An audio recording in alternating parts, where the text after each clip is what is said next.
حدیث پاک میں ہے نا کہ علماء انبیاء کے وارث ہیں، علماء انبیاء کے وارث ہیں۔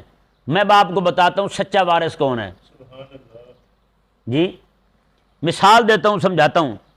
یہاں کوئی بندہ فوت ہو جائے اور اس کا کوئی وارث ہو، کوئی بندہ فوت ہو جائے اس کا وارث ہو، تو بتائیں وارث صرف جائیداد کا، ٹریکٹر کا، گاڑی کا، گھڑی کا، بینک بیلنس کا، ان چیزوں کا وارث بنے گا، یا ساتھ ساتھ فوت ہونے والے کی ذمہ داریاں اور اس کے قرضے بھی اسی کے کندھے پہ آئیں گے؟ ذمہ داریاں اور قرضے بھی اسی کے ذمہ ہوں گے۔ لین دین کا اعلان بھی وہی کرے گا، ہاں بھی جس نے لینا دینا وہ مجھ سے لے لے، یا یہ اعلان ہوتا ہے بھی لینا دینا جس نے ہے وہ محلے والوں سے لے لے، اور جو رہ گیا اس کا جو دینا ہے وہ ہمیں دے دے، جو لینا ہے وہ کسی اور سے لے لے؟ ایسا تو نہیں نہ ہوتا، جو لے رہا ہے دینا بھی اسے ہے جی۔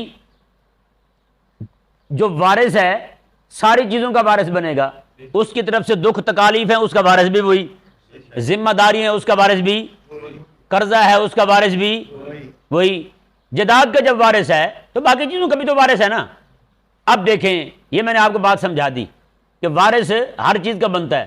اب علماء جو انبیاء کے وارث ہیں، اب یہ اللہ تبارک و تعالی نے خود فرمایا کہ جو مذاق ہے نا حبیب پیارے، یہ انبیاء کے ساتھ ہوتا رہا ہے، انبیاء کے ساتھ ہوتا رہا ہے، ان کا استہزاء اڑایا جاتا رہا ہے، ان کے ساتھ مذاق کیا جاتا رہا ہے۔ تو میں حبیب پیارے آپ پریشان نہ ہوں۔ تو یہ علماء کو بھی یہاں سبق ہے کہ فرمایا اگر تم انبیاء کے رتبے، ان کی عظمت اور شان کے جو وارث بنتے ہو، انبیاء کی طرف سے وارث بنتے ہو، انبیاء کرام علیہ السلام کے علم کے، ہیں جی، یہ ہاتھ چموانے کے وارث نہیں ہو اکیلے، ادب احترام کروانے کے وارث نہیں ہو تم، ہیں جی۔ وہ انبیاء سے جو سلسلہ چلا آ رہا ہے ہمیشہ سے، انبیاء اور رسول کرام علیہ السلام کا مذاق اڑایا گیا، ان کو تکلیفیں دی گئیں، ان کو اذیتیں دی گئیں، میرے کریم آقا علیہ السلام کو اتنے پتھر مارے گئے کہ خون بہا اور نلین بھر گئے، ہیں جی۔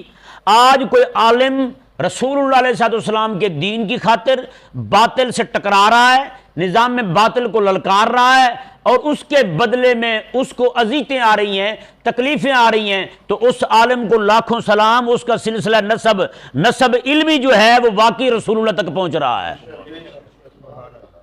تو پریشان نہ ہو، دین کا کام نہ چھوڑے۔ آج بہت سارے لوگ دین کا کام اس لیے نہیں کرتے، مولوی بھی کہتے ہیں جی معاشرے میں ہماری تو کوئی عزت ہی نہیں ہے بھائی۔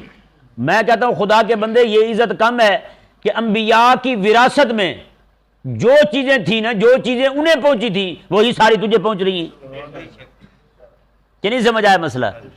تو بھائی جب باطل کا دورہ ہوگا، کفر غالب ہوگا، ہاں جی، حق مغلوب ہوگا، تو پھر اللہ تبارک و تعالیٰ تو بھیجتے ہی انبیاء کو ایسے زمانے میں جب کفر غالب آ چکا ہو، طاغوتی طاقتیں زور پکڑ چکی ہوں۔ رب تبارک و تعالیٰ تو نبیوں کو بھیجا ہی تب ہے۔ موسیٰ علیہ السلام کی بعثت دیکھیں، حضرت ہارون علیہ السلام کی بعثت دیکھیں، حضرت سیدنا ابراہیم علیہ السلام کی بعثت دیکھیں، نوح علیہ السلام کی بعثت دیکھ لیں، اب سارے نبیوں کی بعثت دیکھ، میرے آقا علیہ السلام کی بعثت دیکھ لیں یار۔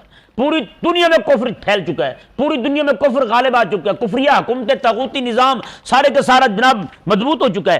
ایسے حالات کے اندر رب تبارک و تعالیٰ نے اپنے حبیب کو فرمایا حبیب پیارے اب کلمہ حق کہنا ہے، اب کلمہ حق کہنا ہے۔ تو بتائیں یار پھر اگر وہی نظام آج آ چکا ہے، آج وہی دور آ چکا ہے جو کریم آقا صلی اللہ علیہ وآلہ وسلم کے زمانہ مبارکہ میں تھا، یعنی کفر غالب آ چکا تھا، ہر طرف کفریہ حکومتیں جو ہیں وہ زور پکڑ چکی تھیں، اگر وہی نظام آج آ چکا ہے تو بتائیں بھی جو کچھ پھر میرے آقا علیہ السلام کو پیش آیا کلمہ حق کہنے کی وجہ سے ہیں، تو پھر آج جو رسول اللہ علیہ السلام کا وارث ہوگا اسے بھی تو پیش آنا ہے کہ نہیں پیش آنا؟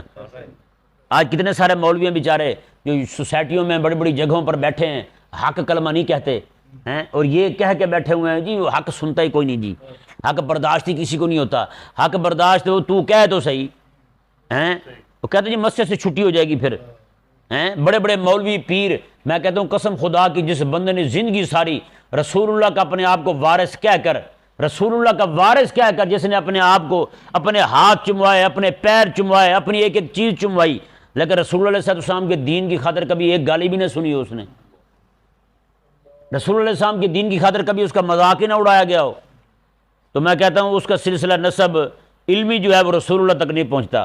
وہ کوئی اور بلا ہو سکتا ہے پر رسول اللہ کا وارث نہیں ہو سکتا۔ رسول اللہ کا وارث نہیں ہو سکتا وہ مولوی. رسول اللہ علیہ السلام کا سچا وارث وہی ہے جو کچھ انبیاء کو پیش آیا اسے پیش آئے. بتائیں نا یار, ابو حنیفہ رضی اللہ عنہ کس دور میں گزرے ہیں؟ اس وقت تو اتنی اسلام کی طاقت اور قوت تھی, ایسے حالات میں ابو حنیفہ جیل میں, ایسے حالات میں امام مالک کو کوڑے لگیں, ایسے حالات میں امام شافعی رضی اللہ عنہ کو کوڑے لگیں, ایسے حالات میں امام احمد بن حنبل رضی اللہ عنہ کو جیل میں ڈالا جائے اور کوڑے لگیں, ہاتھ کڑیاں ڈالی جائیں اور وہ زنجیریں باندھ دی جائیں آپ کے پاؤں میں امام احمد بن حنبل رضی اللہ تعالیٰ عنہ کے. اور مجدد پاک 10-11 سال جیل میں رہے ہیں, یوسف علیہ السلام جیل میں رہے, میرے آقا علیہ السلام کا 3 سال محاصرہ رہے, اور آج رسول اللہ علیہ السلام کا وارث ہے, کبھی جیل کا نام بھی نہ سنے. وہ کون سا وارث ہوا پھر یار؟ صرف ہاتھ چومائے, مٹھائیاں کھائیں, مریدوں سے جناب لنگر پاڑے, تو یہ کون سا وارث ہے سچا یار رسول اللہ علیہ السلام کا؟ تو ایسے بندے کو چاہیے کہ اپنا نسب نامہ کھنگالے. کہیں ضرور کوئی نہ کوئی خامی ضرور ہے, اس کا نسب جو ہے نا علمی رسول اللہ علیہ السلام سے جوڑ نہیں رہا. سچی کہہ رہا ہوں. کیوں؟ رسول اللہ علیہ السلام کی وراثت جہاں بھی آئے گی نا, وہاں باطل نظام سے ٹکراؤ آئے گا, طاغوتی نظام سے ٹکراؤ آئے گا, الجھاؤ آئے گا. یہ پکی بات ہے. امام حسین رضی اللہ عنہ کو دیکھے ٹکراؤ آیا نہیں آیا؟ سچے وارث ہیں یا نہیں ہیں جی؟ باقی جتنی بھی ائمہ گزرے سب کو دیکھ لیں آپ, سب کا ٹکراؤ رہا ہے, باطل کے ساتھ ٹکراؤ رہا ہے, کبھی باطل کے ساتھ اتحاد نہیں کیا, سمجھوتا نہیں کیا, سچے وارث تھے نا یار, اس لیے ٹکراؤ رہا ہے. اور جتنے بھی آپ یہ ذہن میں رہے مسئلہ, کیونکہ عالم بندہ جو ہوگا نا وہ جب مادیت پرستوں کی مادیت پرستی کو للکارے گا, ان کے لبرلزم کو للکارے گا, تو ظاہری بات ہے انہوں نے پھر اس کے خلاف کھڑے ہونا ہے, جیسے انبیاء کے خلاف کھڑے ہوئے تھے. آج جتنے بھی علماء حق ہیں, حق کہنے والے علماء ہیں, ان کے دشمن بھی بہت ہیں, بہت بڑی تعداد دشمن ہے ان کی. ہمارے پیچھے کیوں پڑے ہوئے ہیں لوگ؟ علماء حق جو ہے ان کی بات کر رہا ہوں, ان کے پیچھے کیوں پڑے ہوئے ہیں لوگ؟ ان کو مارنے پہ کیوں تلے ہوئے ہیں؟ جو بھی یہاں حق کہتا ہے اسے زہر دے دیا جاتا ہے. اگر کوئی تو بات ہے نا, زہر میرے آقا علیہ السلام کو دیا گیا, اب وراثت چل رہی ہے نہیں چل رہی؟ حضرت ابوبکر صدیق کو دیا گیا, حضرت عمر رضی اللہ تعالیٰ عنہ کو جناب شہید کیا گیا, حضرت عثمان کا پانی بند کیا گیا, مولا علی رضی اللہ عنہ کو شہید کیا گیا, امام حسن کو زہر دیا گیا, امام حسین کو شہید کیا گیا. اور بھائی پوری تاریخ تو یہ ہے, بندہ مومن کی تاریخ یہ ہے جو رسول اللہ علیہ السلام کا سچا وارث ہے. پتہ نہیں آج کون سے پیر ہیں, کون سے ملا ہیں جی, وہ جس پیر نے زندگی ساری رسول اللہ علیہ السلام کے دین کے لیے ایک تھپڑ نہیں کھایا, وہ اس کی قبر پہ 50 من پھول پڑے ہوئے. کیوں بھائی؟ کس لیے؟ جی زندگی ساری حلوے مانڈے زیادہ کھائے ہیں, اس لیے اسی قبر پہ پھول زیادہ پڑے ہوئے. کیوں بھائی؟ میں نے کہا پھول ڈالنے ہیں نا, جا پھر غازی ممتاز قادری کی قبر پہ ڈال. پھول ڈالنے ہیں تو جا پھر غازی المدینی شہید کی قبر پہ ڈال, جو رسول اللہ علیہ السلام کی ناموس پہ پہرا دے کے لیٹا ہوا جوان. وارث تو یہ ہے رسول اللہ علیہ السلام کے یار. کہ نہیں سمجھ آیا مسئلہ؟ وہ مولوی پیر کون سے وارث ہیں یار؟ جن نے زندگی ساری صرف ہاتھ چمایا ہوں.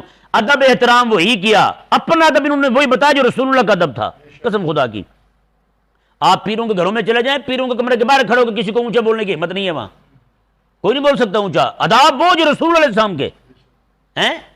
لیکن جب دینے کی بات آئے, جی یہ حلوے مانڈے بھی ہم کھائیں گے, فلاں بھی ہم کھائیں گے, یہ بھی ہم کھائیں گے کیونکہ وارث ہے رسول اللہ کے.